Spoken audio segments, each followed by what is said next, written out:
Bueno, pues ya sé que muchos habéis dicho buenas tardes por el chat. Buenas tardes a todos. Bienvenidos al seminario conjunto del Instituto Complutense de Análisis Económico y el Departamento de Análisis Económico y Economía Cuantitativa.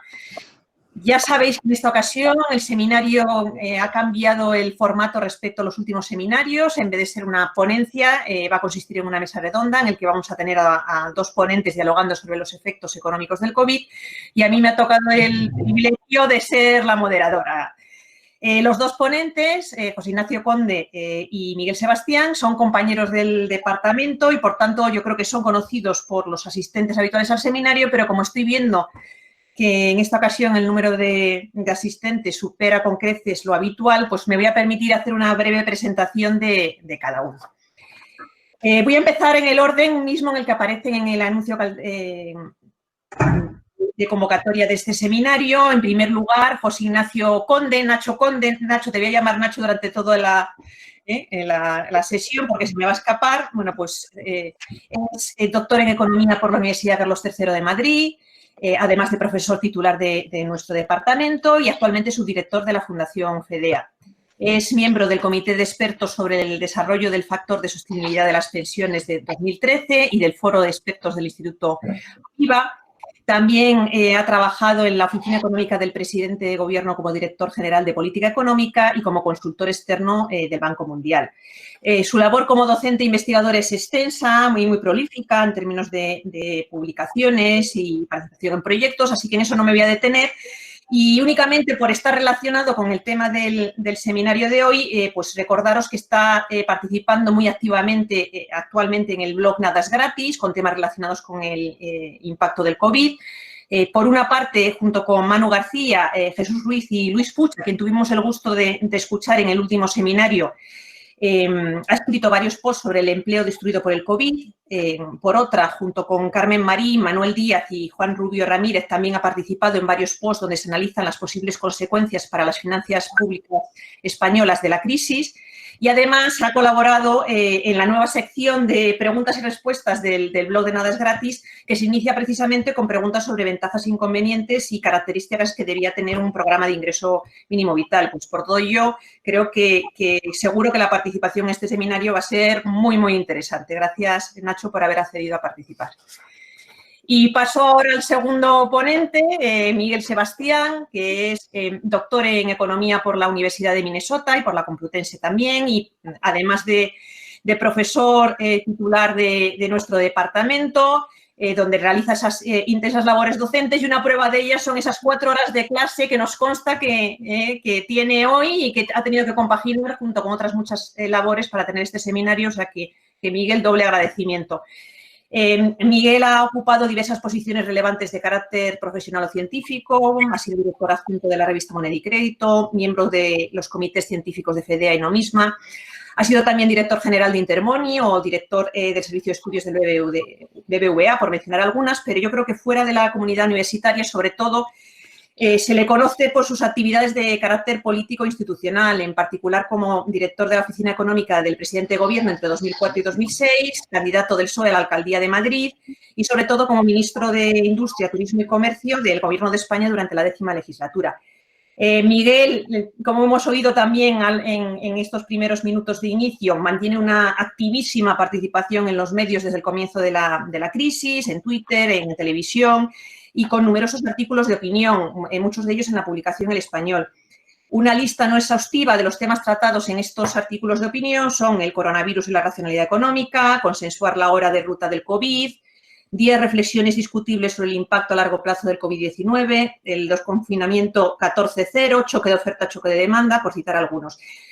Vamos a tener la oportunidad de oírle hablar de todos estos temas siguiendo un guión acordado para esta mesa redonda que creo que os ha llegado a todos los asistentes en el recordatorio de este seminario y que tiene los siguientes puntos. En primer lugar, visión panorámica de la pandemia, origen, evolución, confinamiento, desconfinamiento. Sí, gracias, Miguel, por ponerlo en pantalla. Como podéis ver, en el segundo punto, impacto macroeconómico, perspectiva general. El tercero tiene que ver con el impacto sobre el mercado laboral. El cuarto, diagnósticos, shocks y estrategias de política económica. El quinto, impactos sobre el déficit y deuda públicas. Y el último, algunas reflexiones sobre impactos a largo plazo. Miguel y Nacho se han repartido los distintos puntos y para no excedernos demasiado en el tiempo estipulado para el seminario, aunque ya sabemos que algo nos excederemos, pues los ponentes se han autoasignado un determinado número de minutos por punto, como también podéis ver por pantalla. Como hemos acordado, en cada punto, un minuto antes de que se acabe el tiempo, yo os daré un aviso de voz para que os podáis ajustar. Y un último comentario sobre el tema de la participación de los asistentes en términos de preguntas. Como era de esperar, pues el número de asistentes a la mesa redonda es muy superior al de los seminarios habituales, con lo cual, en esta ocasión, vamos a dejar la contestación de las preguntas que vayan surgiendo para el final. Entonces, os pido, por favor, a los que tengáis preguntas, a los que os vayan surgiendo preguntas a lo largo de las intervenciones, que las pongáis por escrito en el chat. Yo iré tomando nota de todas ellas, o intentaré que sea de todas, las agruparé por temas para plantearlas al final a los ponentes al acabar su presentación. Creo que esto es todo a nivel de organización, no sé si falta alguna cosa más, y si no, pues yo le doy la palabra a Miguel para que empiece, agradeciéndoos a los dos de nuevo vuestra participación en este seminario, que sé que ha sido complicada por las distintas ocupaciones que tenéis. Bueno, muchas gracias. En primer lugar, disculpar porque no he hecho ninguna presentación porque me habían dicho que no era necesario.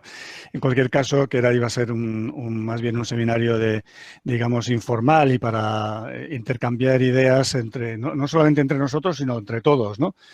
Yo creo que tiempo va a haber para hacer muchísimo análisis cuantitativo de esta pandemia, desde luego, tanto en su dimensión sanitaria como en su dimensión económica. Entonces va a haber mucho tiempo, ¿no? Pero creo que es bueno que empecemos a tener algún intercambio sobre lo que creemos que está pasando y que puede pasar, ¿no?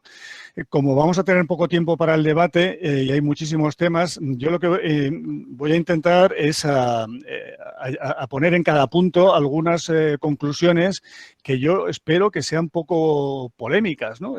Dado en el punto en el que estamos, ¿no?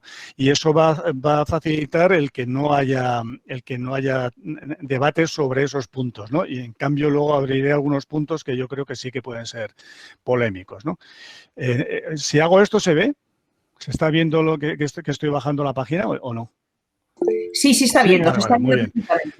Bueno, el primer punto en el que tengo 8 minutos, que entiendo que empiezan ahora, es sobre una visión panorámica de la pandemia. Aquí he escrito algunos artículos desde febrero, realmente, sobre esta pandemia y cuáles podrían ser las repercusiones económicas, ¿no? Bueno, yo creo que estamos prácticamente todos de acuerdo de que la pandemia surge en China. En China pasa a varios países vecinos en avión. Eso es muy importante, el avión como vehículo de transmisión. Otras pandemias en la historia han sido a través de los barcos, etcétera. Esta claramente va por vía aérea, no sería vía terrestre. Y ha tenido una evolución muy brutal porque hubo una conexión primero de China a los países asiáticos, luego me voy a referir a algunos de ellos, pero luego de China a Italia. ¿Por qué se produce el salto de China a Italia? Yo lo estuve mirando, buscando, al final llegué ya a la solución de ese misterio y resulta que Hubei, que es la provincia donde está Wuhan es la capital, que es un pueblillo de 11 millones de personas, es un núcleo muy importante de industria textil y sobre todo de industria del calzado. Entonces tiene una muy estrecha relación con Italia, ¿no? De hecho, yo me temo, por no decir otra cosa, que buena parte del calzado italiano fashion está hecho en Wuhan, en Hubei, mejor dicho, ¿no? Entonces hay una fuerte conexión. De hecho, Wuhan y Milán tenían vuelos directos, por ejemplo, que no había entre Wuhan y otras capitales europeas. O sea, la conexión con Italia está claro. ¿Por qué salta Italia de Italia a España? Bueno, pues ahí ya habrá más teorías. ¿Por qué salta de Italia a España y no a otros países? Eso ya no lo tengo tan claro. Hombre, algo habrá ayudado que hemos tenido 250.000 visitantes italianos en enero y 250.000 en febrero. Algo habrá ayudado. También la feria del Calzado de Milán, Arco en Madrid, el Carnaval de Venecia, los partidos de fútbol de la Champions con equipos italianos, etcétera, etcétera, ¿no? Bueno, en cualquier caso, la gripe salta aquí. Entonces, la primera conclusión que yo creo que ya no es objeto de debate es, primero, que este virus es muy complicado, no es una gripe más. Es un tema muy serio. Creo que ya esas voces que decían, venga, que es una gripe, que esto estés exagerando, tal, han sido acallados para siempre. Lo segundo es que cuando llegas ya a un nivel, la única solución es el confinamiento. Si empiezas a un nivel muy bajo, no, pero cuando tienes ya un nivel de contagios, estamos hablando de 1000 personas o menos, no hay otra que el confinamiento. Tercero, que cuanto antes hagas el confinamiento, menos va a durar y a menos personas vas a afectar. Yo creo que eso es que ahora es obvio, pero en febrero no era obvio, ¿sabes? Esto es como las burbujas inmobiliarias, que son obvias cuando ya ha pasado el pinchazo, pero antes no eran tan obvias, ¿no? Me recuerdo en las discusiones sobre el World Mobile Congress que yo animé a los organizadores a que suspendieran el mobile y así lo hicieron al final. Fueron muy, muy, muy criticados y luego se ha demostrado que acertaron, ¿no? Entonces, cuando el confinamiento, cuanto antes lo hagas, mejor, ¿no? Hay una regla que yo me he inventado, no sé si será verdad porque no es científica, que es la regla del 40. La regla del 40 es que al final el número de casos totales es el número de casos que tienes al confinar multiplicado por 40. Es decir, China confinó con 2.000 casos y llegó a 80.000. España confinó con 6.000 y llegará a 240.000. E Italia confinó con 6.000 también y llegará más o menos a 240.000. Corea no confinó exactamente, pero sí tuvo medidas tajantes más o menos con 300 casos y ha llegado a los 12.000. O sea que la regla del 40, que habrá que ver si se cumple en otros países, te da una idea solamente para decirte que cuanto antes confines, mejor, ¿no? Tu curva va a ser menos intensa y sobre todo, y ahora viene la cuestión económica, y va a ser más breve. Y eso es muy importante porque el daño económico va a ser función no de la caída del PIB, sino va a ser función de la duración de la epidemia. Es decir, de hecho, que caiga mucho el PIB es una buena señal, porque te está indicando que estás tomando medidas en serio de confinamiento, ¿no? Y una de las cuestiones que a mí me preocupaba es que el PIB no estuviera cayendo digamos, lo suficientemente, ¿no? En el primer trimestre, que es el único dato que tenemos, hemos tenido en 15 días una caída del PIB del 5%, por tanto, estamos hablando de una caída del trimestre, digamos, del 30, ¿no? Porque es un sexto, 15 días es un sexto del trimestre. Estamos hablando de una caída del PIB del 30%, que me parece razonable, pero no así en la industria. La industria no ha cerrado tanto, ha sido sobre todo una caída en el sector de los servicios, evidentemente la agricultura también mucho menos, pero tanto la industria como incluso la construcción no ha caído tanto porque realmente la construcción solamente ha caído en lo que es totalmente en la Semana Santa, ¿no? Entonces estamos hablando de una caída del PIB importante. En el segundo trimestre yo creo que va a ser un menos 15 más o menos. Ya nos vamos a salir del gráfico, si un menos 5 salíamos del gráfico, imagínate el segundo trimestre con un menos 15 y luego, bueno, pues veremos lo que pasa, ¿no?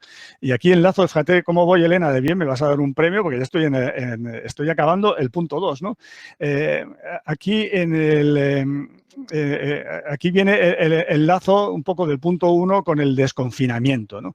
Aquí la clave no solamente es hacerlo a tiempo, pronto, el confinamiento, sino hacer tarde el desconfinamiento. Yo creo que me temo que España ha hecho mal las dos cosas. Ha hecho tarde el confinamiento y está haciendo de una forma demasiado prematura el desconfinamiento. ¿Cómo hicieron los chinos el desconfinamiento? y es bueno para la enfermedad y bueno para la economía, con la regla 14-0. ¿Qué es la fórmula 14-0? Es que tú vas desconfinando los territorios siempre que tengas la condición de que el flujo, no es el número de infectados que es la información que nos dan en todas partes, son solamente información del stock. Número de infectados en Castilla, número de infectados en La Rioja, no. El flujo diario de nuevos casos sea 0 durante 14 días consecutivos, podremos declarar ese estado limpio del virus porque necesitas 14 días para desarrollar, digamos, el contagio, ¿no? Y un nuevo caso, digamos, contagiado, ¿no? Por lo tanto, la regla del 14-0 te permite desconfinar sin problemas. ¿Sabes? Entonces, sin mamparas, sin huecos en los aviones. Hoy le mandé a La Sexta un vídeo que me han mandado de China donde van los aviones llenos. Van los aviones llenos, evidentemente todo el mundo con mascarilla, pero no hay huecos en los asientos. ¿Por qué? Porque ellos con la regla 14-0 pues pueden abrir los restaurantes sin mamparas, sin restricciones y ellos van a tener una recuperación económica mucho más intensa que la nuestra, porque nosotros vamos a abrir la economía con miedo al rebrote, y eso es lo que va a llenar todo de restricciones, limitaciones, cautelas, siempre con el miedo al rebrote, ¿no? Por eso yo creo que el desconfinamiento tampoco se está haciendo de forma digamos, adecuada, ¿no? Recuperación. La recuperación siempre es en V. O en V o en W, que al final eso también es una V, ¿no es cierto? No hay otra recuperación económica. Cuando yo hablo de V o W me refiero a la serie de V, me refiero a la serie en niveles. Entonces, siempre hay una recuperación en V de cualquier crisis, de cualquier recesión. Otra cosa es que esa V tardes 10 años en recorrerla, como ocurrió en España en la gran recesión de 2008, o que tardes 3 años, como fue Estados Unidos, o 4, como fue Alemania. Pero siempre hay una V. El problema es que haya que esa V sea más lenta, o sea una V de Nike o una V más pronunciada, pero V siempre hay. Esto de la L y la U, yo no sé dónde la gente se saca esas letras, no tiene ningún sentido macroeconómico. Por lo tanto, siempre hay una V, la cuestión es cuánto tarda la segunda pata de la V. Pues para que tarde poco la segunda pata de la V, con esto ya termino esta sección, se necesitan varias cosas. La primera es que no haya limitaciones a que los estados se endeuden para sujetar la oferta y para sujetar la demanda. Estamos ante un choque mixto, tanto de oferta como de demanda, algo que no ocurrió en la gran recesión de 2008. La gran recesión de 2008 se vio que era fundamentalmente un choque de demanda, aunque sí que hubo un pequeño impacto del petróleo al principio, vamos, duró solamente un año, y entonces ahí hubo una gran deflación y ahí claramente había que actuar con políticas, digamos, con políticas monetarias, digamos, o fiscales expansivas, ¿no? Ahora tenemos que actuar también por el lado de la oferta, pero vamos, esto lo voy a dejar para el punto 5, ¿no? En cualquier caso, necesitamos que además, para que haya una buena recuperación en V, necesitamos que la economía se reactive de forma segura, es decir, para que se reactive el turismo vamos a necesitar los pasaportes sanitarios y vamos a necesitar que el resto de los países emisores estén limpios, ¿no? Y eso va a ser, desde luego va a llevar tiempo porque no es la política europea, no está siendo la misma que la que han hecho en China, ¿no? Y también necesitamos, y esto es el whatever it takes, que es la famosa frase de Draghi traducida, luego asumida luego por Christine Lagarde, necesitamos un apoyo del Banco Central Europeo para que los estados no tengan ningún impedimento, por decirlo así, para endeudarse, para gastar, tanto para apoyar a la oferta como para la demanda, y que no tengan miedo de que esto se convierta en una crisis de deuda, porque si esto se convierte en una crisis de deuda, como pasó en el 2010, la gente se cree que la crisis de deuda fue en 2008. No, que va, en el 2008 te premiaban los planes de expansión fiscal, si es que te penalizaban si no tenías un stimulus package de 1% del PIB como poco, ¿no?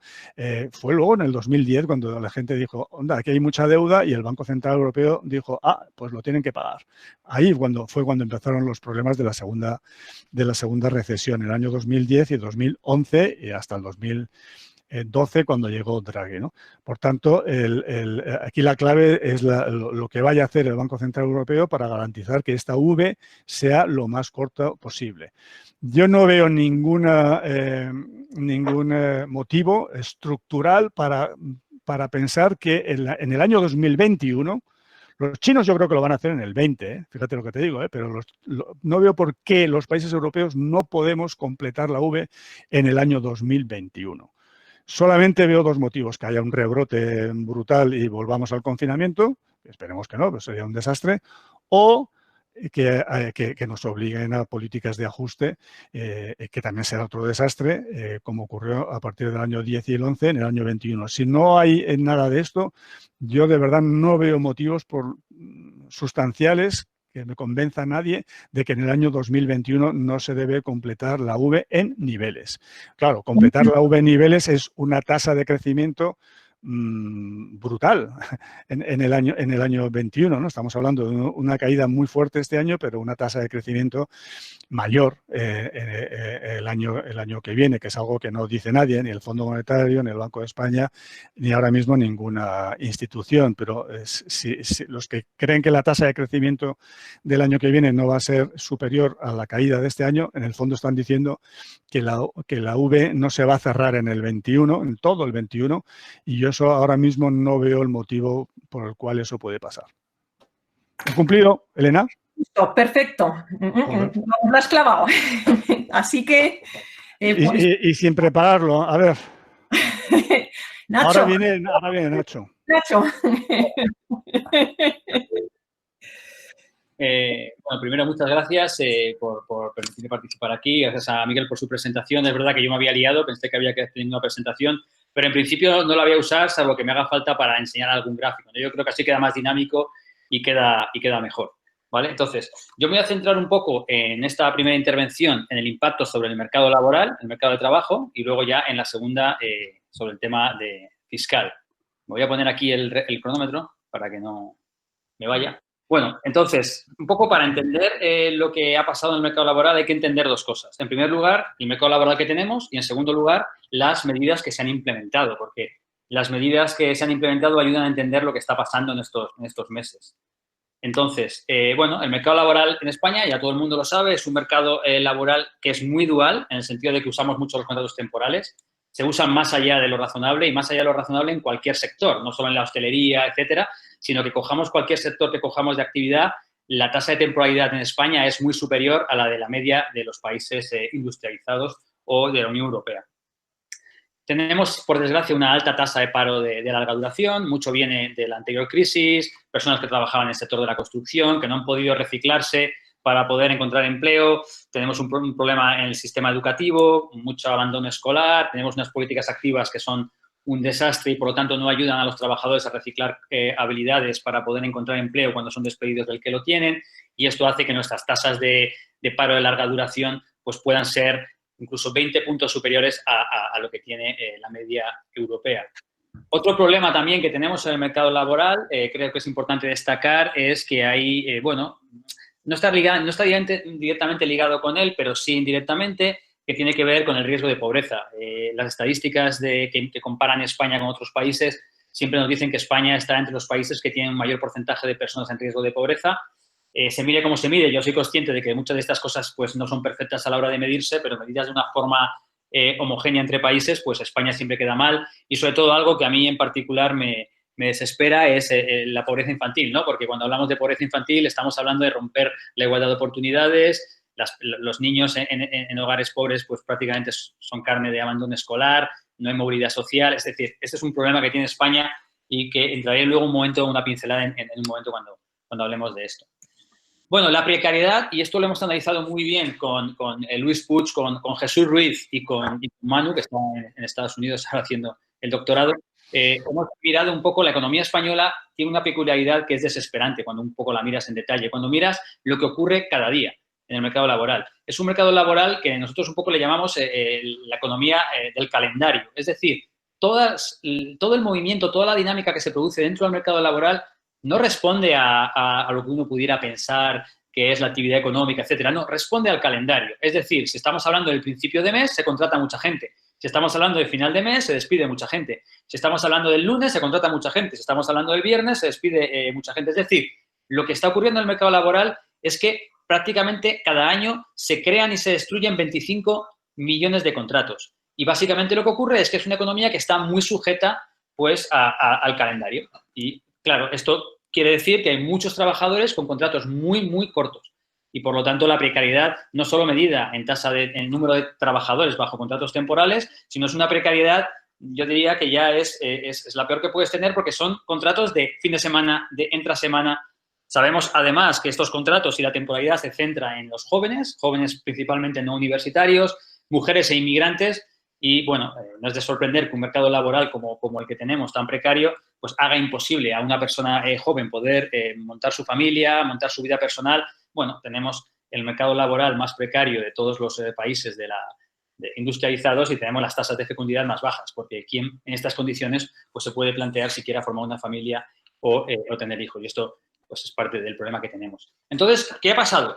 Pues llegó el mes de marzo. Esto lo hemos mirado muy bien, ¿no? En un trabajo que tengo, como he dicho antes, con Luis, con Jesús y con Manu, pues digamos que la economía estaba bastante bien hasta prácticamente el 12 o 13 de marzo, cuando digamos que los niños, lo primero que se hizo fue, antes del estado de emergencia, de alarma, lo que hicieron fue mandar a los niños a casa, ¿no? Se suspendió la docencia y digamos que, pero hasta ese día el mercado laboral iba bien, o sea, de hecho iba mejor que de lo que estaba incluso mejorando y de repente, pues claro, ese día pues vino pues lo que sería el cataclismo, ¿no?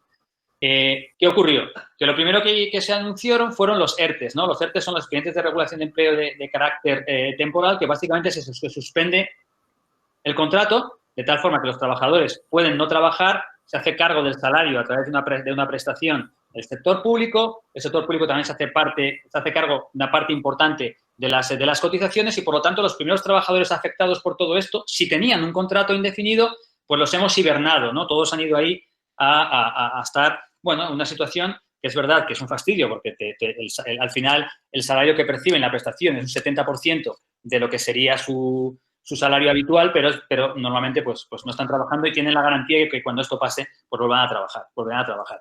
¿Qué ha ocurrido con los trabajadores temporales? Pues evidentemente ellos no tenían esta red de seguridad y lo que ha ocurrido es que prácticamente en los últimos 15 días de marzo se han desaparecido casi todos los contratos temporales de muy corta duración. Esto se ve muy bien cuando miramos las series de altas y bajas diarias, porque lo que uno observa es que inicialmente sí que se destruyen muchos empleos, es decir, que a lo mejor normalmente en un momento en el que se destruía una cantidad, imaginemos un viernes, por ejemplo, o un lunes se destruía una gran cantidad de empleo, pues la primera vez sí que se destruyó mucho más, pero luego, sobre todo, lo que ha ocurrido es que las altas, pues, dejaron de ser, fueron mucho más pequeñas, históricamente bajas. ¿Esto qué quiere decir? Que un trabajador que a lo mejor tiene un contrato de lunes a viernes, cuando llegó el siguiente lunes, no le dieron de alta y, por lo tanto, las altas empezaron a ser muy, muy bajas. Es decir, con la no renovación de contratos, simplemente con la no renovación de contratos, porque los indefinidos estaban en los ERTES, los temporales de más de un mes les han dejado acabar hasta finalizar el mes, pero todo porque no se ven picos, ¿no? Atípicos, y lo que ha ocurrido básicamente es que no se han renovado los contratos de muy corta duración y en prácticamente 2 semanas pues se han ido a la calle casi 900.000 contratos temporales de muy corta duración, ¿no? Esa sería la primera fase. Todos los contratos temporales es como nuestra primera línea de batalla, se han ido fuera, ¿no?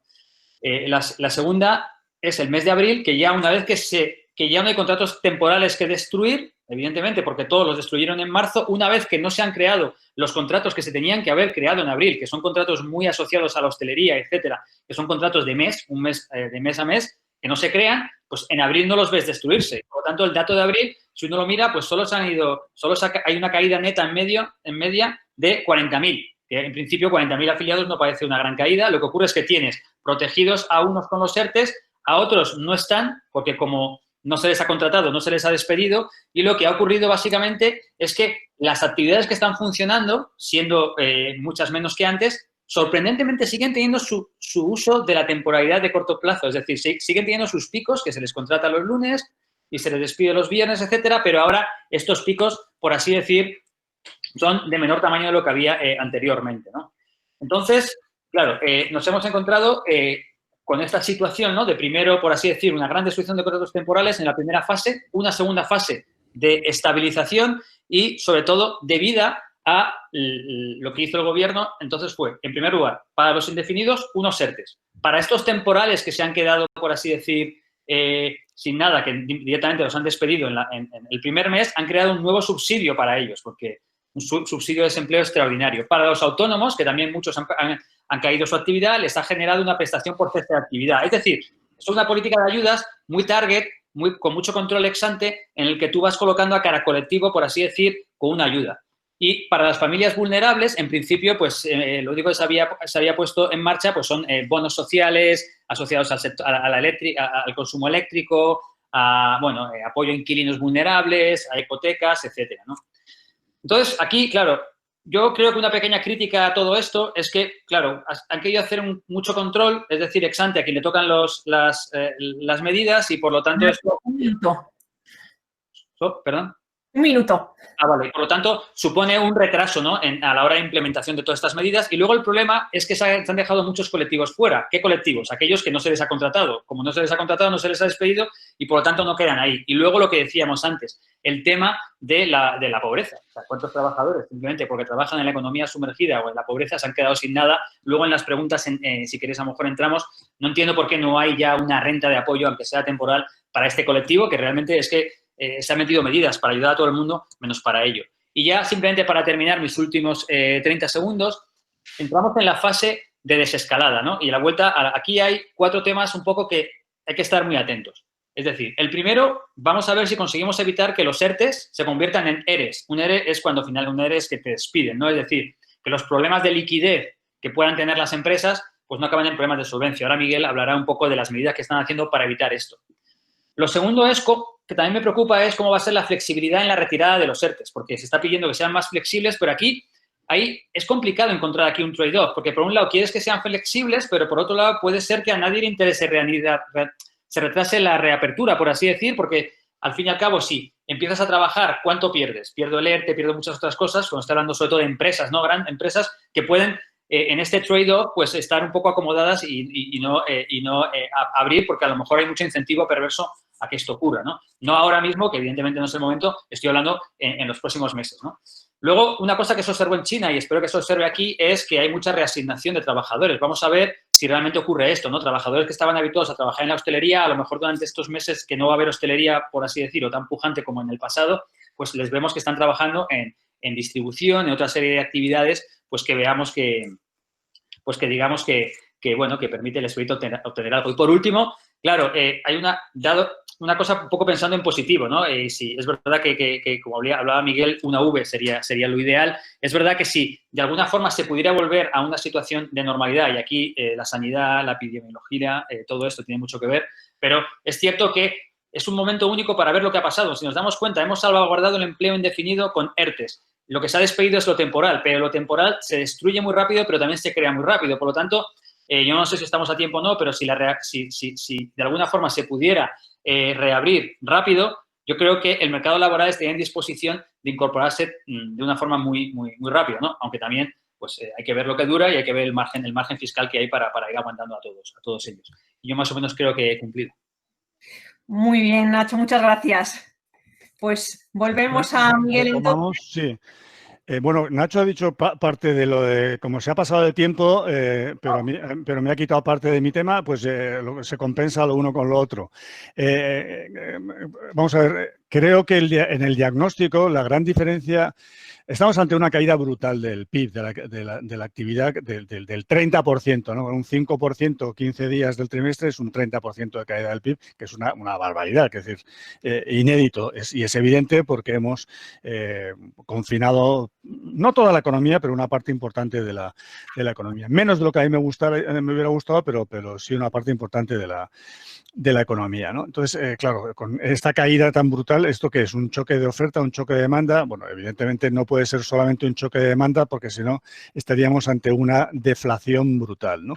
Y no la tenemos, ¿no? De hecho, en los datos del INE, pues vemos que hay inflación, es decir, la caída del PIB nominal es más pequeña que la caída, que es un -4, que la caída del PIB real, que es un -5. O sea, estamos hablando de un crecimiento del deflactor del 1%, ¿no?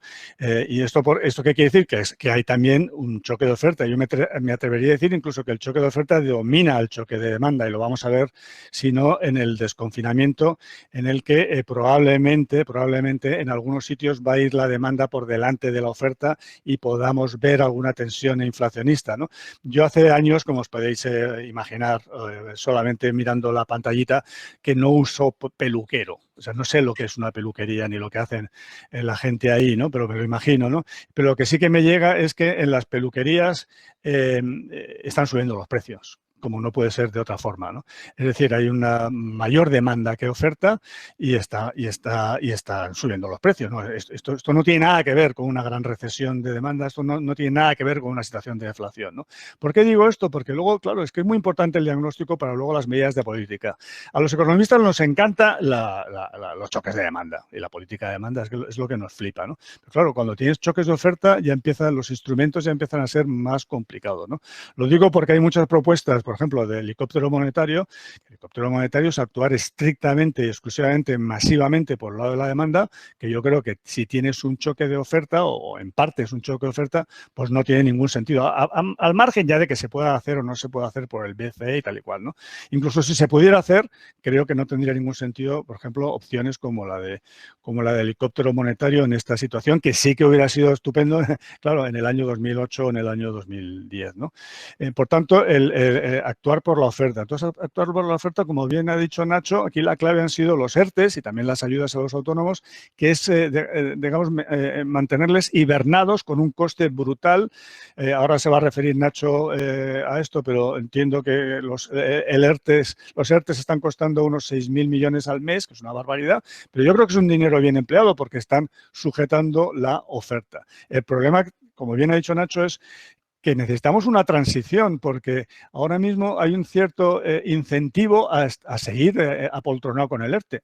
O el autónomo a decir, oye, yo no abro, porque ¿para qué voy a abrir si hay muchos riesgos, y no sé si van a venir, no van a venir, voy a tener muchos costes, que se me van a obligar a poner mamparas, que si no sé qué tal, pues yo no abro y sigo aquí. Entonces, ahora mismo el ERTE va a haber que irlo modificando, las ayudas a los autónomos también, para que se conviertan en un incentivo a abrir, porque ahora mismo estamos, yo creo que entrando en una fase en la que es un incentivo a mantener cerrado. Muy compleja la gestión, digamos, por el lado de la oferta, y por el lado de la demanda. Creo que tiene que haber un gasto sanitario por un tubo en sentido amplio, no solamente de material, sino también de humano, ¿no? de recursos humanos, y tiene que haber, como bien ha dicho Nacho, una ayuda a las rentas más vulnerables, y que fundamentalmente las de la economía sumergida, porque eso sí que han desaparecido todo tipo de renta, ¿no? Por eso yo también echo de menos una renta de emergencia rápida y que no sea estructural, ¿no?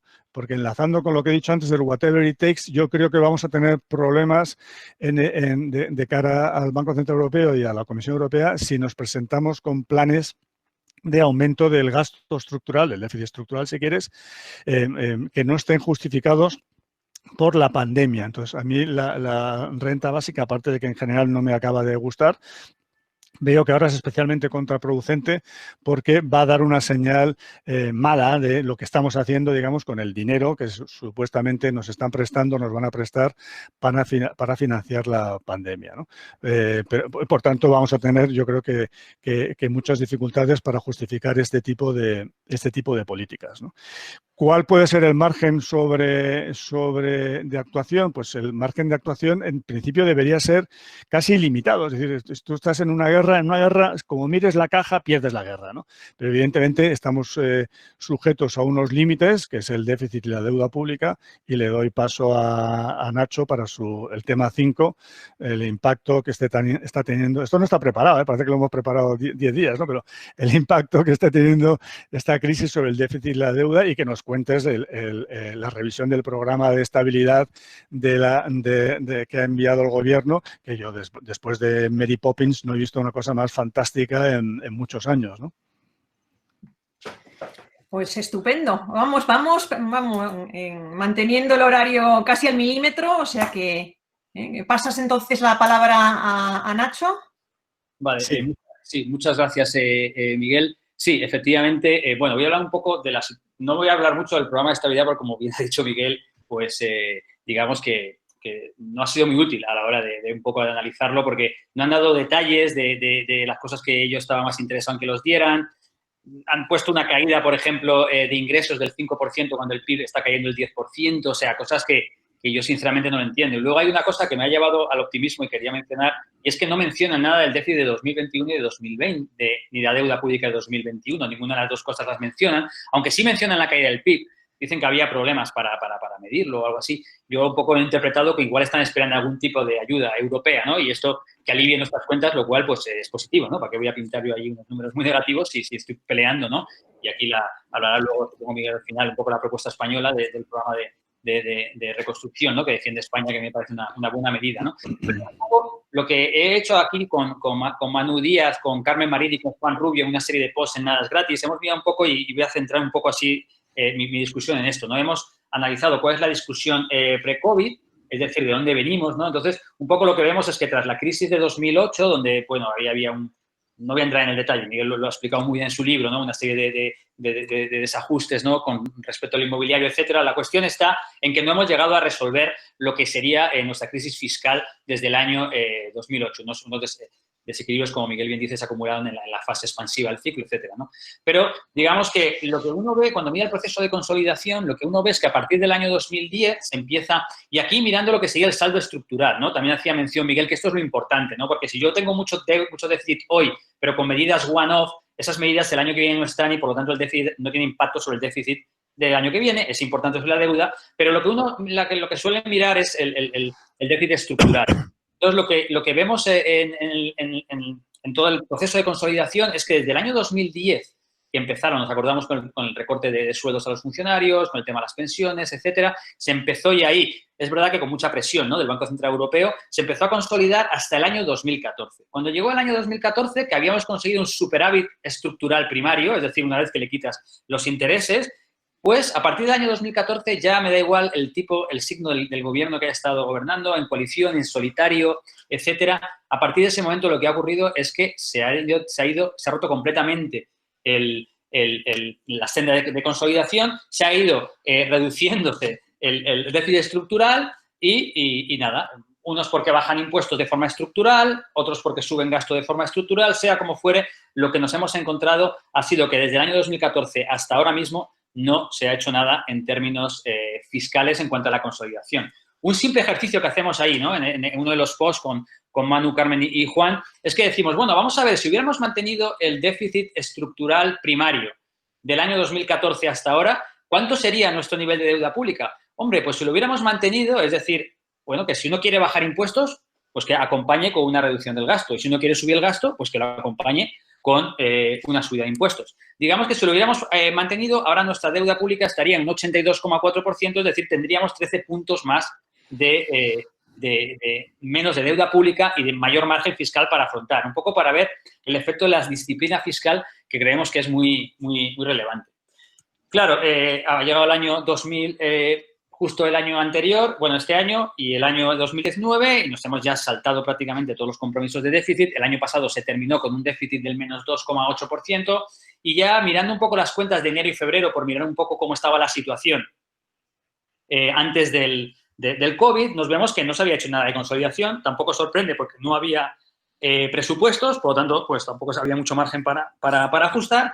Lo cierto es que ya en enero y febrero estábamos muy cerca de superar el 3% de... Un poco si hiciéramos el supuesto de qué es lo que pasaría sin que hubiera llegado el COVID, por supuesto, y mantuviéramos los mismos ingresos y gastos que el año pasado en lo que queda de año, es decir, si no hubiera habido COVID, ya estaríamos terminando el año por encima del 3% de déficit, lo cual nos volvería a meter pues en Bruselas y lo que sería en el pacto de estabilidad que nos obligaría, ¿no?, a cumplirlo, ¿no? Entonces, digamos que hemos llegado a una situación fiscal con un margen fiscal pues muy deteriorado, ¿no?, por todos y cada uno de los partidos políticos, ¿no?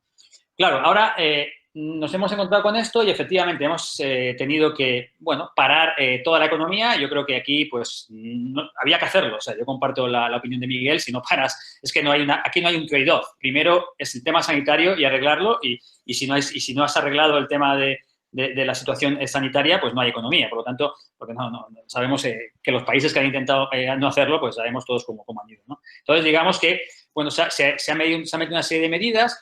Es verdad que las medidas un poco de apoyo aquí laborales que hemos dicho antes, los ERTES, etcétera, pues más o menos nuestros cálculos, porque es verdad que con el programa de estabilidad no somos capaces de buscar encontrar bien las cosas, porque está redactado de tal forma que o me falta el periodo de tiempo en el que lo han calculado o me falta... Pero bueno, más o menos hemos llegado a la conclusión de que por 8 semanas, más o menos en todas estas medidas de ERTES, de cese de actividad, subsidios especiales, bajas de incapacidad, etcétera, pues serían 15.500 millones, 15.600 millones. Pero claro, también esto tiene un efecto sobre los ingresos, es decir, porque no se consume, menos IVA, IRPF es más bajo porque como han bajado por los ERTES los salarios, se paga menos marginal.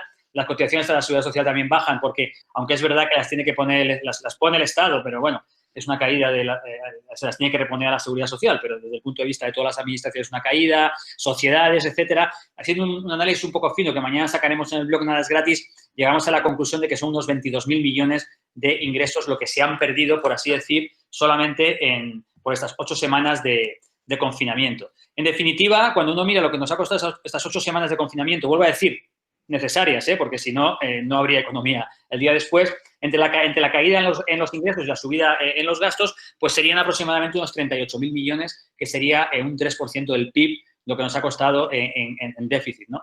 Entonces, ¿qué ocurre? Que, bueno, ya sé que hay distintas estimaciones, pero yo creo que tanto Miguel como yo creo que afirmaríamos acabar este año con una deuda pública en el 120, prácticamente. Digamos que, entonces, nos vamos a encontrar con una situación, una vez pasado todo, digamos que muy justa. Es verdad que va a ser necesario, de alguna forma, luego Miguel supongo que hablará un poco de ello, va a ser necesario algún tipo de ayuda a nivel europeo, ya sea el Banco Central Europeo o la Unión Europea, para evitar que todo esto acabe convirtiéndose en problemas de deuda, es decir, que todo esto acabe convirtiéndose en problemas de deuda. Yo espero que esto sea tenido en cuenta al final en Europa de alguna forma, pero lo que no nos va a quitar a los españoles, por mucho que llegue esta ayuda europea o de alguna forma mutualización del riesgo, bueno, hay distintas formas de mirar esto. Por mucho que llegue esto, yo creo que no nos va a quitar a los españoles de cerrar lo que teníamos abierto, es decir, nuestro déficit estructural que teníamos abierto antes de entrar en la crisis del COVID. Y es que, digamos que, y aquí como economistas yo creo que tenemos que ser honestos. Es decir, yo me siento muy cómodo cuando hablo cuando doy clase o cuando hago algún paper así normativo, porque yo tengo muy claro cuando algo es eficiente. Algo es eficiente cuando no hay otra cosa en la cual en todo el mundo está mejor que en esa cosa que yo he dicho. Si cualquier otra asignación o cualquier otro estado de la naturaleza, cualquier otro reparto o lo que sea, hay alguien que está peor, pues digo que entonces, digamos que solamente algo es eficiente cuando no hay nada mejor. Y aquí no es así. Es decir, aquí puedo encontrarme una situación, por ejemplo, en un país como puede ser Estados Unidos, donde los impuestos son más bajos y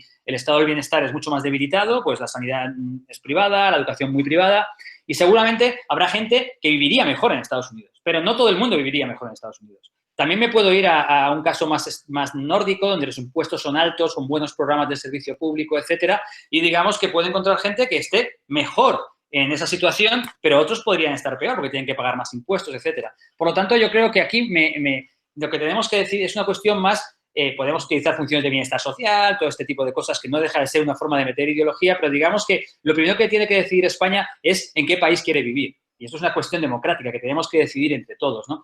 Lo que tiene que quedar claro es que si queremos tener sanidad pública, educación pública y programas del bienestar público y ahora la renta mínima esta, que estoy con Miguel, me parece un disparate intentar meter ahora un programa estructural que nos va a aumentar todavía más el gasto de forma estructural en mitad de una pandemia sin hacer una renta de emergencia ya, ¿no? Y dejar esto para más adelante.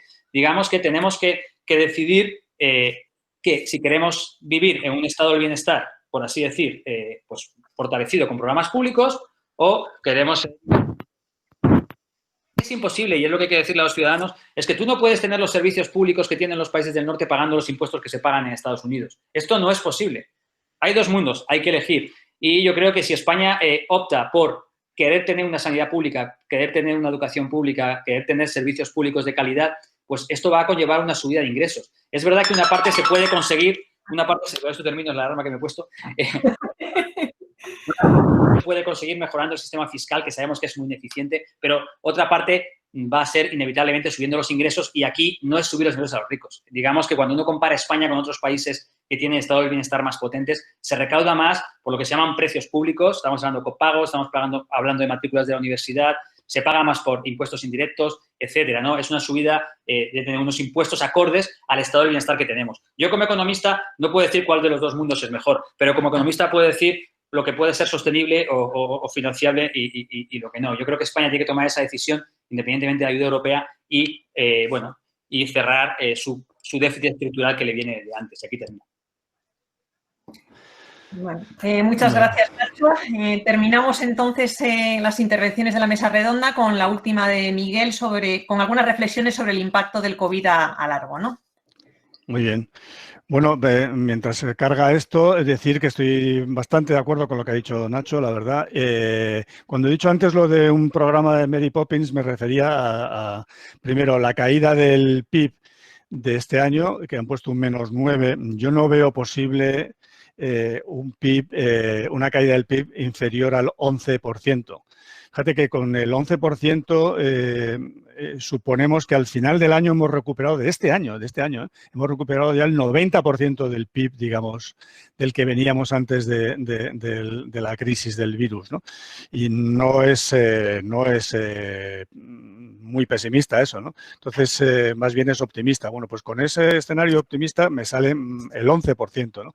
Lo que no entiendo es el año 2021, pero como tampoco lo explican y luego no hacen las cuentas públicas para el 21, pero para este año, con esa caída que va a ser mucho mayor, como ha dicho bien Nacho, incluso con la caída que han puesto de la actividad, que creo que es demasiado optimista, va a caer más, le ponen una elasticidad a los ingresos muy bajita. Yo, en mis tiempos la elasticidad de los ingresos al PIB era del 1,5, ¿no?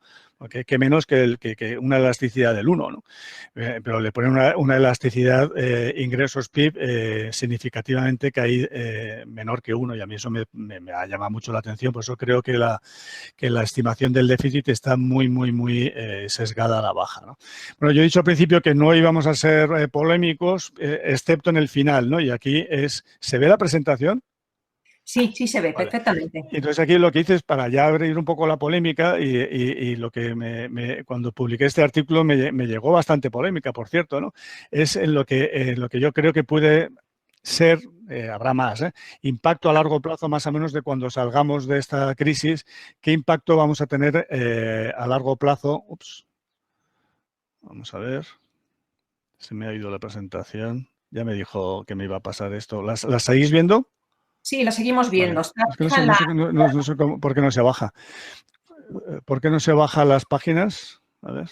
El impacto a largo plazo de esta crisis. Bueno, 10 puntos, ¿no? El primero, muy rápidamente, es que China va a ser el nuevo líder mundial. Aquí tenéis el gráfico de lo que ha hecho China, la renta relativa a Estados Unidos, o sea, poniendo un 100 Estados Unidos, China, que pues eso, en 1980 estaba en el 10% del PIB, no estoy hablando de renta per cápita, importante, estoy hablando del PIB, del PIB de Estados Unidos, pues ahora está en cerca del 70%, y al ritmo al que ha ido en estos años, pues no podemos descartar que dentro de 10 o 15 años haya adelantado en PIB a Estados Unidos, ¿no? Eso sería, no sé cómo, no puedo bajarlo, ¿ves? Miguel, tienes que irte al Word y bajar el Word. Vete al Word, no a tu pantalla. El Word en el que tienes. El Word en el que tengo. A ver. Abajo. Tú tienes que ver tu Word. Sí, se supone que estoy se supone que estoy en él. Bueno, no sé, pues voy a quitarlo, voy a quitarlo y volverlo a poner. A ver. Window. Bueno, insisto que esto es polémico, pero yo creo que China ha salido muy reforzado. No, ahora ya no me vale porque no me deja, ¿ves? Bueno, da igual. China yo creo que ha salido muy reforzado de esta crisis vírica. Primero, porque ellos, a pesar de ser los pioneros en la crisis, confinaron a tiempo. No a tiempo, ellos se quejan de que fue tarde, ¿no? Que les hubiera gustado hacerlo antes, ¿no? Pero bueno, en cualquier caso, comparado con España, confinaron con 2.000 casos, ¿no? Nosotros hemos confinado con 6.000, teniendo una población mucho más grande, ¿no? Y segundo, hicieron un confinamiento mucho más estricto y, por tanto, la curva que no os he traído, pero la tengo por ahí hecha, la curva china es una curva mucho más bajita que la española, la italiana, y además más corta, ¿no? Es una curva, claro, evidentemente de salida muy... Nada, no me deja, joder. Es que no me deja ver el Word, no sé por qué. No sé. Bueno, no me deja... Pero no ves el Word, cuando dices compartir, ¿no lo ves? ¿Vosotros sí que lo veis? No, no. Ahora mismo no. No, no lo veo. Bueno, eso es el primer punto. El segundo punto, es que no me acuerdo ahora de los puntos. Bueno, pues Espera, te los comparto. comparto, Miguel. ¿Tú lo tienes? No, lo tengo aquí. No, lo voy a hacer verbalmente y ya está, ¿no? El segundo punto es un auge del nacionalismo, ¿no? Yo creo que esto va a ser evidente, va a haber, por el miedo a los contagios, va a haber un reforzamiento de los controles de frontera. Yo creo que lo de Schengen pues va a quedar muerto por lo menos una temporada y va a haber dificultades en la movilidad, digamos, de personas entre territorios, entre países, y eso va a ser muy complicado, evidentemente, para países como el nuestro, que vive mucho del turismo exterior, ¿no? También del turismo interior, pero sobre todo del turismo exterior, ¿no? Lo tercero, yo creo que esto sí también es muy polémico, que ha habido una caída, digamos, esto es un duro golpe para el liberalismo, ¿no? Yo creo que el liberalismo ya salió muy tocado en la gran recesión del 2008 y aquí va a salir, no sé si tocado, pero hundido casi, vamos. No sé si hundido, pero muy, muy, muy tocado, ¿no? Y creo que el gusto por la intervención pública va a estar a la orden del día. Desde luego, la sanidad pública ha ganado por goleada a la sanidad privada y yo creo que va a haber un apetito, digamos, por sector público, ¿no? El tercero es que el teletrabajo es posible. Fíjate que yo creo que eso nos daba mucho miedo y lo veíamos como muy lejano. Yo creo que esto ha sido un buen empujón al teletrabajo, ¿no? Y habrá que utilizar esta experiencia un poco como piloto, porque claro, esto ha sido una dura prueba para el teletrabajo, porque cuando hablábamos de teletrabajo no era para tener los niños, digamos, dentro de casa, los niños en el colegio y los adultos teletrabajando, ¿no? Esto ha sido una dura prueba, un duro test para el teletrabajo, pero yo creo que el teletrabajo ha pegado un salto cualitativo importante y esto yo creo que también nos afecta a nosotros, digamos, como profesionales de la enseñanza, donde yo creo que sí que va a haber un salto en ese sentido y esto va a aumentar también el apetito por la digitalización, por las nuevas tecnologías, que yo creo que van a ser las grandes triunfadoras, ¿no? En cuarto lugar, la economía sumergida no es un chollo. Yo creo que la economía sumergida ha sido tan brutal que el impacto que eso decir, bueno, yo me mantengo al margen y vivo al margen del Estado y de Hacienda y tal y cual, y como la probabilidad de que me pillen es muy baja y además si me pillan la sanción no es muy grave, pues yo sigo sumergido. Esto no me refiero solamente a las actividades, digamos, semilegales o ilegales, no, me refiero a un autónomo que decida pues no declarar el 50% de sus ingresos, por ejemplo, ¿no? ¿Qué es lo que ha pasado con estos autónomos? Pues tú no has declarado el 50% de tus ingresos y entonces ahora no puedes justificar un 50 o un 75% de caída de los ingresos que te haría, digamos, elegible para las ayudas, ¿no? Entonces, precisamente la economía sumergida, tú haber estado sumergido, no quiero llamarlo fraude, ¿eh? El no haber cumplido fiscalmente te ha matado, porque ahora no te ha permitido, digamos, acceder a las ayudas, ¿no? El cuarto es el tema o el quinto, no me acuerdo por cuál voy, es el tema del automóvil y en general del transporte. El automóvil estaba muy tocado, el sector del automóvil estaba muy tocado, ¿no? Y yo creo que se le ha parecido a la Virgen con esta crisis, ¿no? Porque luego hemos pasado de transporte público, transporte compartido, esto del automóvil en propiedad es una cosa absolutamente caduca y obsoleta. Hemos pasado a, por favor, no utilicen el transporte público, por favor, ni se les ocurra coger un Car2Go, qué locura, un transporte compartido. Por favor, cojan su coche y vayan solos, además, nada de con gente, solos, ¿no? Entonces, creo que va a ser un balón de oxígeno para el automóvil que no se lo esperaba. Si el automóvil lo sabe manejar bien, evidentemente tiene que hacer la transición al eléctrico y todo esto, ¿no? Pero el hecho de tener tu cubículo individual de transporte creo que ha salido reforzado con esta crisis. Por supuesto, todo esto es muy polémico, ¿no? En sexto lugar, el tema estratégico. Los sectores estratégicos en general y, bueno, la política industrial, si preferís, yo creo que también ha salido ganando. Es decir, hace falta una política industrial que apoye determinados sectores, algunos que no estaban ni siquiera considerados como sectores estratégicos hasta hace poco tiempo, en particular en el tema sanitario, ¿no? Aquí siempre las empresas siempre dudan en el make or buy, ¿no? ¿Esto lo hacemos nosotros o lo contratamos fuera, ¿no? Yo creo que ahora esa gran pregunta también lo tendremos que hacer como país, ¿no? Y probablemente en el tema sanitario, por si viene otra de estas, el buy no va a ser suficiente, ¿no? Porque no podemos decir esto que lo fabriquen los chinos y ya se lo iremos comprando, que ellos son mucho más eficientes. Ya nos lo enseñó David Ricardo, esto de la ventaja comparativa del comercio, tal y cual. Pues no. Yo creo que vamos a necesitar unas reservas estratégicas de esto y probablemente una readaptación de la industria para atender estas necesidades en caso de que hubiera una repetición de una pandemia de este tipo, que probablemente la habrá, ¿no? En octavo, yo creo que ya voy, es el turismo. Yo creo que el turismo siempre, espero que no haya nadie del sector turístico porque además son muy agresivos, ¿no? El turismo siempre ha sido la niña mimada, no ha sido el automóvil, ¿no? Ha sido el turismo la niña mimada de la economía española y tiene motivos para serlo, por su dimensión, por su importancia para la balanza de pagos y sobre todo porque no nos ha fallado nunca en ninguna crisis desde 1959, cuando empezaron a llegar las suecas, hasta la gran recesión de 2008. El turismo siempre nos ha salvado de todas. Pero mira por dónde, ¿quién hubiera dicho que el turismo ahora ha cascado? Y ha cascado y además con mal remedio, ¿no? Entonces ahora yo creo que se debería abrir una reflexión, igual que los países que tienen una excesiva dependencia del petróleo o de excesiva dependencia de lo que sea, si nosotros como país no tenemos una excesiva dependencia del turismo.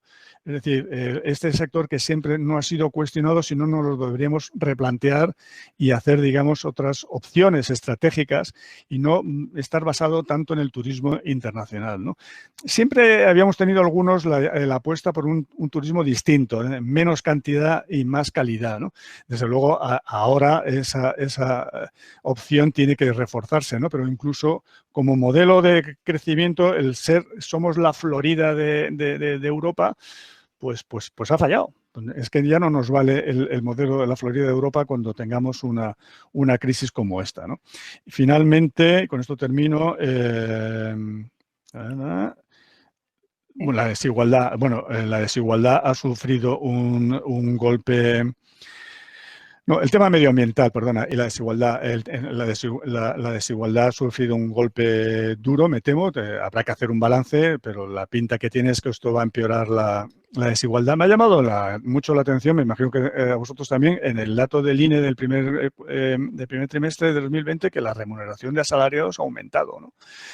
Bueno, pero ya veremos lo que pasa, pero en cualquier caso yo sí que creo que va a haber problemas con la desigualdad que puede recibir otro golpe. Y finalmente, en el tema medioambiental, claro que hemos pasado, ya lo he dicho antes con el transporte, ¿no? Transporte público ni hablar, nada de transporte compartido, coche y coche, ¿no? De hecho, la caída, hoy hemos visto que la caída del consumo de hidrocarburos ha sido el 25%, ha sido menor que la caída, digamos, de la actividad económica, que ha sido un 30%, ¿no? Entonces aquí en el tema del medio ambiente, pues también han cambiado muchos mensajes, ¿no? Entonces a la población me imagino que la tendremos confundida, porque todos estamos confundidos, ¿no? Hemos pasado a decir, por favor, las cosas que sean reciclables, reutilizables, nada de plásticos, a decir, bueno, ni se te ocurra volver a usar la mascarilla. ¿Qué es eso de lavar la mascarilla? Tírala, por Dios. Y los guantes de plástico desechables, pero por Dios, ¿qué haces lavándote los guantes? Pero te has vuelto loco. Plástico y desechable y desechable y desechable, ¿no? Entonces aquí vamos a tener, aparte del tema de los residuos, que me imagino que no hay datos todavía, pero tiene que estar siendo brutal el aumento de los residuos, vamos a tener un problema con los mensajes, digamos, para la población, a ver cómo luego volvemos a reconducir a los mensajes del reciclado, de la economía circular y de plásticos no, porque ahora, vamos, es que ahora yo no compro nada que no esté envuelto en 4 bolsas de plástico, ni el pan, ni los tomates, ni no sé vosotros, ¿eh? Pero a mí me viene todo plastificado y luego ya me encargaré yo de lavarlo, ¿no? O si no, vamos, yo no cojo una cosa que esté aquí toquiteada por la gente ni de coña, vamos, ¿eh? Y de hecho yo creo que se han dado cuenta y ahora te venden pues todo plástico, ¿no? Entonces yo creo que este es otro tema que también merecerá una reflexión. Y yo con esto ya termino porque yo creo que aquí sí que bueno, y finalmente la última, que es la más importante, la ciencia. La ciencia ha ganado. Esto ha sido la derrota de los que han dicho durante años el I+D es un lujo para que se pueden permitir los ricos. Esto es un lujo para otros países. Ha ganado la batalla la ciencia, a ver si es verdad, ¿no? Y creo que la inversión en I+D, I+D+I en general, pero la inversión en I+D está aquí para quedarse. Yo creo que esa va a ser también una fuerte demanda social. Esto no es un lujo, esto es muy importante para la calidad de vida, no solamente para el crecimiento económico, la productividad, todas las cosas que enseñamos en la macro, sino también, o la micro, sino también es fundamental como para el bienestar de los ciudadanos. Necesitamos invertir en ciencia porque parte, digamos, de esa inversión va a repercutir en nuestra calidad de vida. Ya con esto sí que termino. Pues muchas gracias, Miguel. Te iba yo a preguntar cuando he visto que te dejabas el tema del punto de vista, a mí me interesa especialmente. Yo creo que ha sido muy, muy interesante. La verdad es que no ha habido apenas preguntas durante vuestras presentaciones. Yo creo que las preguntas van a surgir ahora. De momento, voy a lanzar las únicas que hemos recibido concretas de Lourdes Moreno y luego ya daré paso a la gente por si quiere intervenir directamente. Lourdes pregunta lo siguiente: independientemente de que no podías valorar el plan que han mandado, ¿qué proponéis para financiar la deuda que se va a generar? Miguel ya se ha manifestado en contra del tema del helicóptero, ¿no? Del helicóptero money. Y ayer Salvovide ninguno apoyaba a los eurobonos por no ser viables sin coordinación fiscal. ¿Cómo lo veis? ¿Qué proponéis? Y también añade más preguntas de Lourdes. ¿Qué pensáis de los test masivos a futbolistas y qué pensáis de la evolución de las cadenas de valor y del offshoring? O sea, que son varias... yo el tema de la financiación, hombre, lo ideal sería que la financiación de todo esto se hiciera con dinero. Es decir, que es distinto del helicóptero. El helicóptero es que el Banco Central te dé una transferencia a la gente para su bolsillo y que se lo gaste, ¿no? No, esto es la financiación, la monetización del gasto público es distinto. Lo que se financia no es un cheque a las particulares, sino se financia el gasto público con dinero. Esto es un anatema, evidentemente, y de hecho está prohibido expresamente por el Banco Central Europeo, que es un banco, digamos, muy germánico, muy austriaco, si quieres, ¿no? En otros países sí que se va a hacer, ¿no? Entonces, sería lo ideal que todo esto se financiara con dinero. El second best es que esto se financie con deuda, digamos, europea, ¿no? Eurobonos, ¿no? Esto es una batalla perdida y en parte es una batalla perdida que yo en parte comprendo, por lo que ha dicho antes Nacho, de que nuestro comportamiento fiscal en los últimos años tampoco ha sido muy, digamos, muy ejemplar, ¿no? Y yo haría la siguiente pregunta a los de los eurobonos. ¿Tú estarías dispuesto a hacer unos eurobonos con italianos, chipriotas, griegos, portugueses? Y tú dirías, ni de broma. Ni de broma, porque estaría yo financiando a todos estos ni hablar, ¿no? Yo quiero eurobonos con los alemanes y con los austriacos y holandeses, etcétera, ¿no? Entonces, yo entiendo que ellos no quieran tener unos eurobonos con nosotros. Lo entiendo. Entonces, como es una batalla perdida, el tercer best es que se financie con deuda pública nacional, pero que lo compre el Banco Central Europeo. Tampoco está permitido en el mercado primario, pero sí que hay fórmulas para que lo haga en el mercado secundario sin necesidad de pasar por una subida, digamos, de una tensión en el mercado secundario, una subida de los tipos de interés. O sea, que el Banco Central Europeo solamente diciendo que va a comprar en el mercado secundario, sin necesidad de comprar en el primario, que no puede tampoco por los estatutos, solamente anunciando que va a comprar todo lo que se emita por este motivo en el mercado secundario, va a frenar, como hizo Draghi con sus palabras mágicas, cualquier tensionamiento del mercado secundario. Si no lo hace, pues habrá un tensionamiento, ¿no? Y fíjate que cuando el Banco Central Europeo te compra esta deuda, te tiene un poco agarrado de tus partes. ¿Por qué? Porque te dice, oye, yo tengo en el balance, tengo deuda de España. A la que te pases con algún tipo de indisciplina fiscal, yo esto lo pongo a la venta y te fundo, ¿no? O sea que siempre se guardarían, digamos, la baza de utilizar esa deuda pública en caso de que haya desmadres fiscales en el futuro. Pero de entrada, desde luego, ayudaría a financiar esto de forma barata, con un tipo de interés cero o cercano a cero y, por supuesto, sin ninguna condicionalidad. Porque si se pone condicionalidad, yo creo que esta vez sí que se acaba el euro y la Unión Europea, porque yo creo que, no sé España, pero de luego Italia no lo va a aguantar. Italia, ten en cuenta que entra en esta crisis cuando todavía no ha recuperado el PIB del año 2007, que es muy fuerte, ¿eh? O sea, el PIB que nosotros recuperamos, el PIB real me refiero, del año 2007 que nosotros recuperamos en el 17, Italia todavía no lo ha recuperado. Y ha entrado en esta crisis así, ¿no? Entonces, para Italia yo creo que otra crisis de deuda sería ya el final de la zona euro. El final de la zona de euro es una hecatombe mundial que no quiero ni siquiera ni imaginarme, ¿no? Entonces, yo creo que al final sí que habrá algún acuerdo para que esto se financie con el Banco Central Europeo. Y las otras preguntas de Lourdes se las dejo a Nacho. No, bueno, la de los test, si quieres... Bueno, la de los test, vamos, está claro que aquí está el fútbol es el que manda, ¿no? De hecho, no separaron las obras porque había un estadio de fútbol cuyas obras eran muy importantes.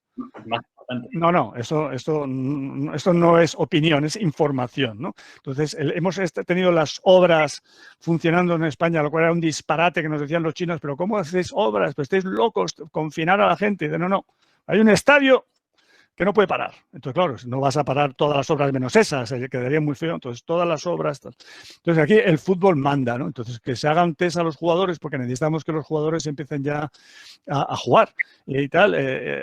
Parte del pan y del circo y tal, pues bueno, pues no me parece mal, ¿no? Pero lo importante realmente es que haya una estrategia, digamos, de test para el resto de la población para ver cuántos estamos inmunes, que me temo que vamos a ser muy pocos, y segundo, en caso de algún rebrote, utilizar los test para atajar inmediatamente el rebrote a la coreana, digamos, porque ahí sí que podremos aplicar ya el modelo coreano y evitar una extensión que nos lleve a otro confinamiento, ¿no? Sí, bueno, yo un par de reflexiones con el tema este de la financiación. O sea, a ver, yo creo que eurobonos debíamos haberlos tenido, ¿no? Porque Europa, como área monetaria óptima, le faltaba un instrumento fiscal y deberíamos haberlo tenido, pero este es un debate que nunca interesó al norte de Europa, nunca lo quiso hacer ya desde el principio. Evidentemente, ahora sacarlo después en este momento, en mitad de esta pandemia, y sacarlo además con la indisciplina que hemos tenido en algunos países del sur, pues no parece que esté fuera de lo razonable como arquitectura europea, ¿no? Aunque yo creo que debería haberse hecho antes y yo no descartaría que lo hiciéramos en el futuro. Yo ahora veo que hay como dos vías. La que dice Miguel, que es al final vamos a hacer lo que sea para que acaben toda la deuda pública en el balance del Banco Central Europeo. Esto nos va a dar tiempo, comprando en el secundario, etcétera. Bueno, el MEDE también va a ayudar, pero es verdad que solo por la parte de la no condicionalidad, porque no tiene un estigma, etcétera, y eso hay que mirarlo. Yo aquí veo como dos cosas. Por un lado, que el Banco Central Europeo acabe teniendo en su balance la deuda pública, pero esto no va a evitar, esto va a resolver el problema de corto plazo, pero no en largo plazo, porque va a seguir habiendo mucha deuda pública, y yo no descartaría en algún momento pues que digan que un porcentaje de esa deuda pública proporcional por países o en función de cómo les ha afectado el virus a sus economías, pues que se quede en ese balance para siempre. Eso es una forma de encubrir, ¿no? Y esto podría generar inflación, pero en los actuales momentos que tú te quedes con una parte o que de alguna forma se quede en el balance para siempre, ¿no? Estas deudas públicas que han ido entrando así a través del secundario, pues yo creo que no tendría efectos inflacionarios. Pero yo quería destacar un poco la estrategia que ha utilizado, ¿no?, el Gobierno de España. Yo creo que aquí un mérito de la ministra Calviño, de que viendo todo el menú de propuestas que había sobre la mesa, pues yo creo que la que ha propuesto es inteligente, ¿no? Porque lo que dice es, bueno, hagamos lo siguiente. Es verdad que el shock es simétrico en cuanto a lo que ha afectado a las economías, pero es asimétrico en cuanto a las economías. Es decir, a todo el mundo le entra el virus no conoce fronteras, etcétera. En unos países ha entrado más que en otros, pero en principio, bueno, pero lo que sí que está claro es que algunas economías, por ejemplo, las que tienen sector turístico con más valor añadido, las que tienen mayor número de pymes, etcétera, yo qué sé, pues podemos pensar países que les ha afectado más.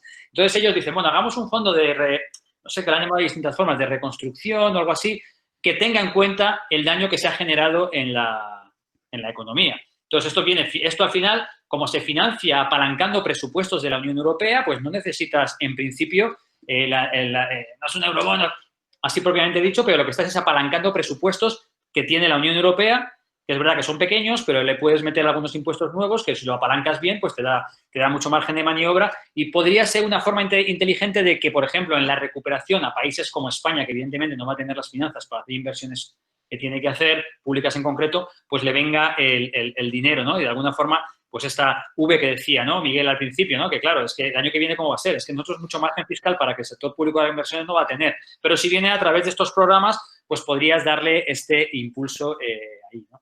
Y luego, con respecto a las cadenas de valor, yo me acuerdo cuando Miguel Sebastián era ministro, me acuerdo que yo estaba bastante a favor del libre comercio, ¿no? Y me acuerdo que tenía discusiones con él y me acuerdo una vez, él no lo va a recordar, pero yo lo recuerdo perfectamente, que yo que sé dónde era, me dijo, a ver, Nacho, es que si hubiera una guerra no tendríamos ni vendas para las heridas en Europa, no habría vendas.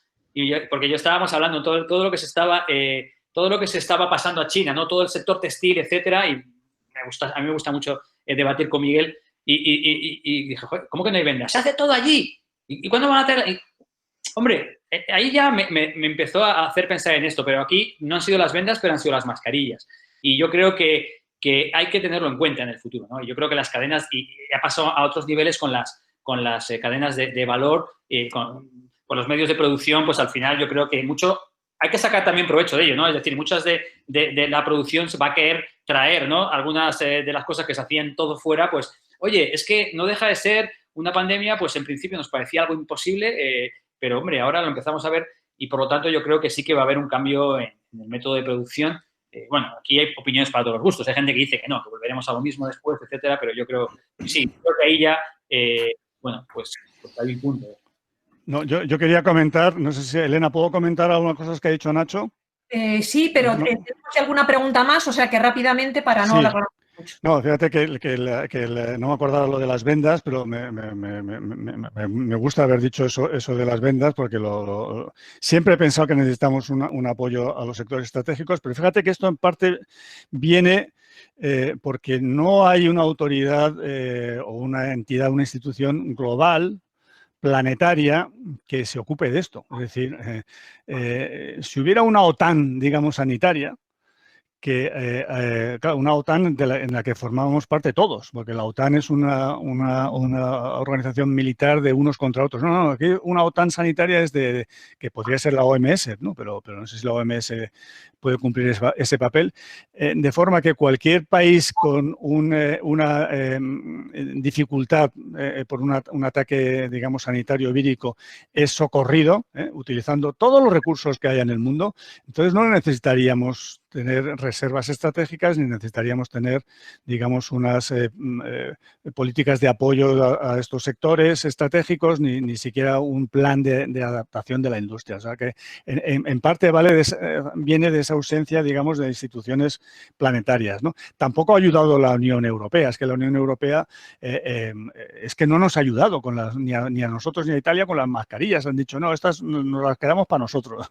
Vosotros buscaros la vida, ¿no? Entonces nos hemos tenido que buscabas la vida con China. Por eso decía también en el artículo que China ha ganado, digamos, yo creo que mucho peso en la economía mundial, porque al final han sido los que nos han traído las mascarillas. También dirán algunos, nos han traído el virus. Bueno, ya, pero el virus no ha sido decisión de ellos, las mascarillas sí, ¿no? Y luego en el tema de la deuda, ¿no? A ver, yo no digo que no haya que hacer políticas de ajuste. O sea, yo creo que este 120% que Nacho y yo firmamos ya, 120% de PIB de deuda al acabar la crisis sanitaria, lo tenemos ahí nuestro. Y lo tendremos que abordar y lo tendremos que reducir y lo tendremos que llevar hacia abajo al nivel que sea, ¿no?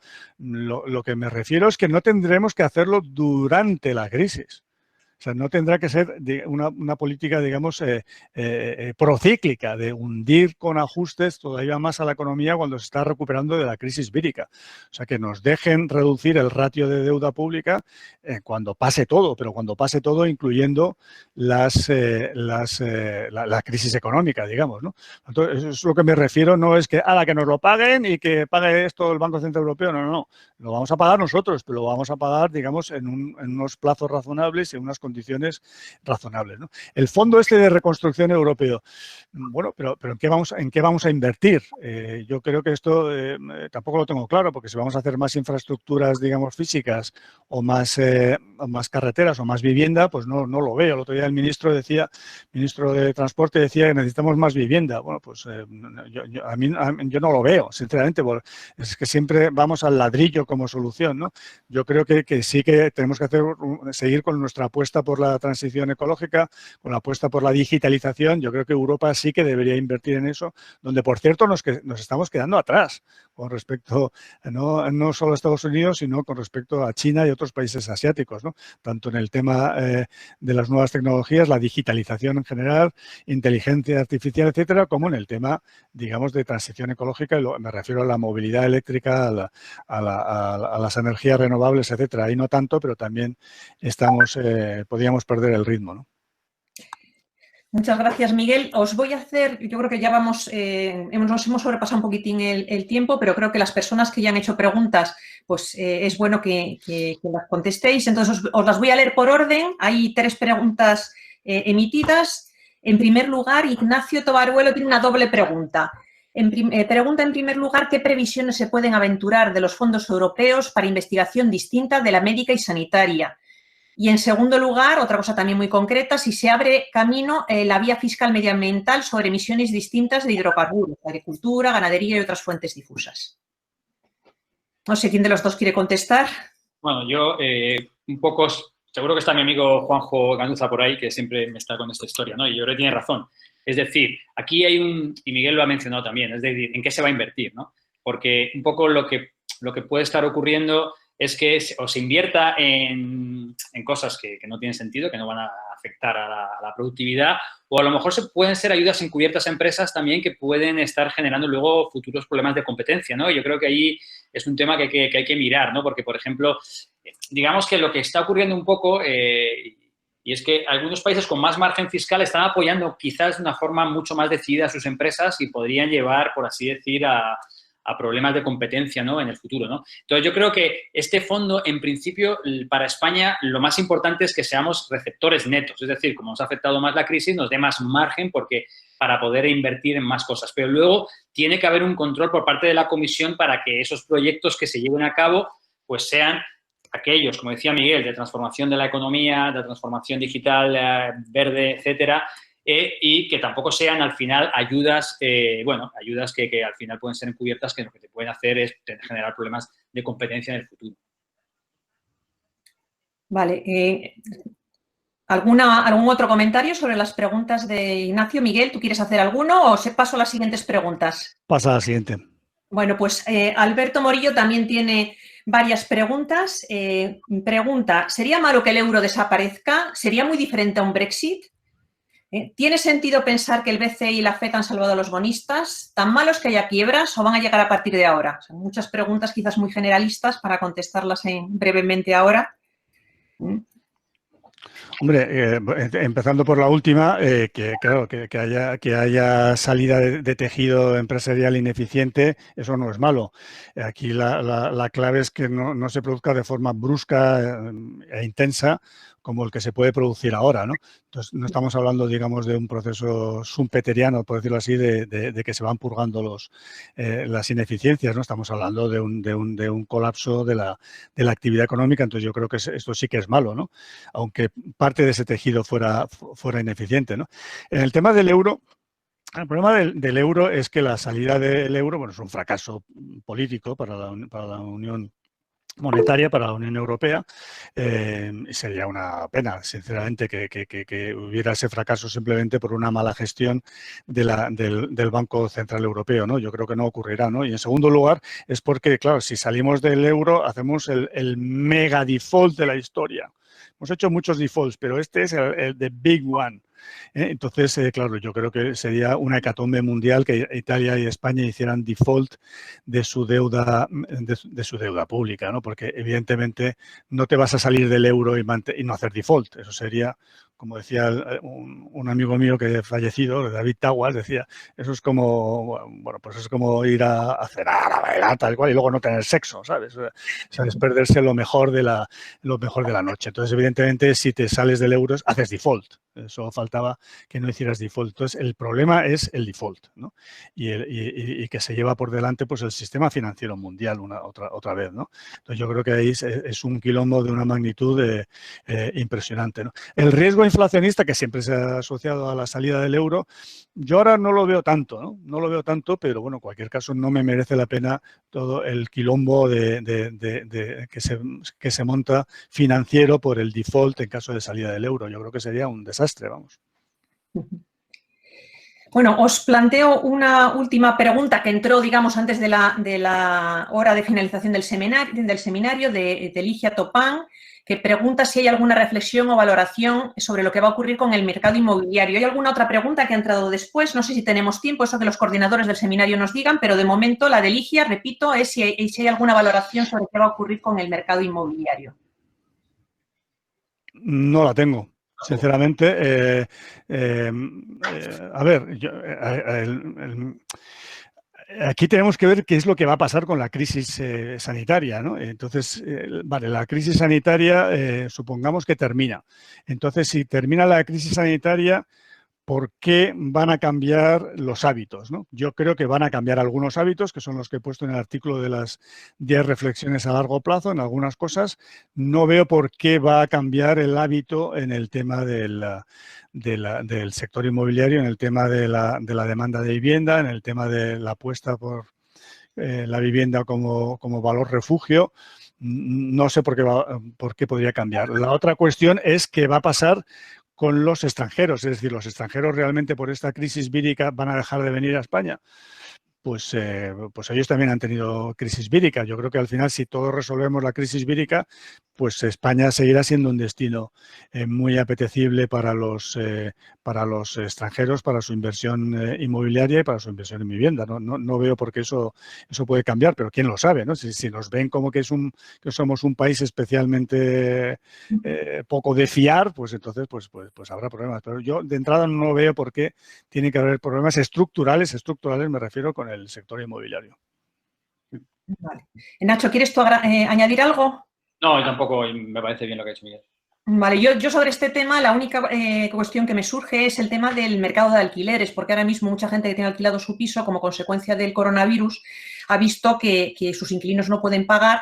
Esto se está convirtiendo en algo muy generalizado, personas que se han quedado en desempleo, en situación de desempleo, que están en un ERTE y que por tanto no pueden pagar los alquileres, y eso ha digamos, quizás debilitado el mercado de alquileres. No sé si sobre eso habéis reflexionado algo o habéis... Sí, bueno, ahí digamos que, claro, en la situación que estamos ahora mismo, pues tienes este problema, y más aún aquellas personas que todavía ni siquiera tienen ningún tipo de ayuda, ¿no? Que hemos dicho anteriormente, ¿no? Personas que están cerca del riesgo de pobreza, etcétera.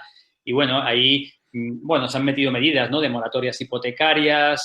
Es verdad que a mí tampoco pueden pagar las hipotecas. Es decir, a mí me gusta mucho el modelo anglosajón, pero es que en España no se estila, ¿no? Que llaman lo de holidays, ¿cómo llaman? Me parece... no recuerdo exactamente, pero que digamos que si tienes un crédito por 10 años, pues lo vas a pagar en 10 años y 3 meses y en estos 3 meses no pagas nada, ¿no? Entonces, ahora lo que están haciendo un poco, los pagos se ponen vacaciones también, que en el fondo te debería dar igual, pero aquí en España esto es más complicado. Los bancos un poco, al menos te hacen pagar lo que sería no el principal, pero sí los intereses, un poco por el miedo a la cultura de pago que se pueda romper, etcétera. Claro, con los alquileres individuales, pues pasa un poco parecido, ¿no? Pero por eso yo creo que, en parte, a mí me hubiera gustado también algunas ayudas más directas, con menos control ex ante, para que no se rompiera la cadena de pago, porque no es lo mismo una persona, yo que sé, alguien que tiene muchos pisos, que hay personas que necesitan, para vivir, necesitan que alguien le pague el alquiler de una vivienda que tenía alquilada y encima no recibe esa renta. Entonces, digamos que hubiera preferido algún tipo de, como ha hecho mejor Canadá en algún sentido, ¿no? Que son ayudas más directas, sin tanto control ex ante, no tan específicas, pero mucho más directa de materia con urgencia para evitar todo este tipo de cosas. Pero yo entendía que la pregunta es más lo que va a pasar con el sistema inmobiliario, con el sector inmobiliario después, ¿no? Y yo creo que, en principio, como dice Miguel, no veo, igual luego hay algo, ¿no? Que nos sorprende, pero ahora mismo no veo nada que pueda haber cambiado el hábito. Sí, Bueno. yo creo que en el tema de los pagos tenemos un problema, evidentemente, con los alquileres. Yo creo que los alquileres de por ejemplo, de los hoteles, ¿no? Con los grandes grupos, digamos, propietarios de los hoteles, que son propietarios de los edificios, ¿no? Pero no son los hoteleros. Ahí yo creo que hay acuerdos para, pues eso, unas moratorias, etcétera, ¿no? El problema lo tenemos en las viviendas particulares, porque, claro, el propietario, el landlord o landlady, aquí muchas veces también es una familia de la clase media. Entonces, le dejas de pagar el alquiler y le provocas un cirio, ¿no? Entonces, aquí yo creo que hay que buscar fórmulas también de sujetarlos por los dos lados, ¿no? Tanto por el lado del inquilino como por el lado del propietario pequeño, que también sufriría una merma de ingresos. Pero, claro, evidentemente, yo creo que esto es un problema también transitorio que se arreglará en cuanto se supere la crisis vírica, ¿no? Muy bien, muchas gracias. Coordinadores del seminario, ¿tenemos tiempo para más preguntas o pensáis que debemos dejarlo aquí? Yo creo que lo podríamos dejar aquí y convocarles a otra reunión en el futuro. Pero bueno, yo creo que muchísimas gracias por vuestra participación, por la visión global que nos habéis dado, a Miguel y a Nacho, y muchísimas gracias a Elena por moderar esto que al principio nos parecía bastante complicado, pero vamos. Muchas gracias a los tres y estamos encantados de poder volver a contar con vosotros lo antes posible. Muchas gracias. Y si os parece, abrimos los micrófonos y un aplauso a los ponentes. Muchas gracias.